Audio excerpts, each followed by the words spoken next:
പന്തളംകാരിയുടെ കാടും മേടും താണ്ടി ശരംകുത്തിയിലെത്തിയ ഘോഷയാത്രയെ ആചാര അനുഷ്ഠാനങ്ങളോടെയാണ് സന്നിധാനത്തേക്ക് സ്വീകരിച്ചത്. 18ാം പടി കയറി കൊടിമര ചുവട്ടിലെത്തിയപ്പോൾ ദേവസ്വം വകുപ്പ് മന്ത്രി കടകംപള്ളി സുരേന്ദ്രനും ദേവസ്വം ബോർഡ് പ്രസിഡന്റ് പ്രയാർ ഗോപാലകൃഷ്ണനും അംഗങ്ങളും ചേർന്ന് സ്വീകരിച്ചു. തുടർന്ന് തന്ത്രി കണ്ഠരര് രാജീവനും മേൽശാന്തി ഉണ്ണികൃഷ്ണൻ നമ്പൂതിരിയും ചേർന്ന് തിരുവാഭരണങ്ങൾ ഏറ്റുവാങ്ങി.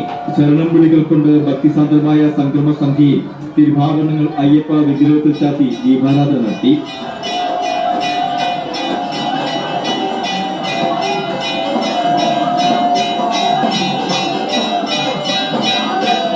സംക്രമ ദീപപ്രഭയിൽ സർവാഭരണ വിഭൂഷിതനായ കാനനവാസനെ ദർശിച്ച ഭക്തസഹസ്രങ്ങൾ 30 മുക്കോടി ദേവതകളും സംഗമിച്ച പൊന്നമ്പലമേട്ടിലെ മകരവിളക്കും ആകാശ നീലിമയിൽ തെളിഞ്ഞ മകര നക്ഷത്രവും ദർശിച്ച് ആത്മസായുജ്യം നേടി.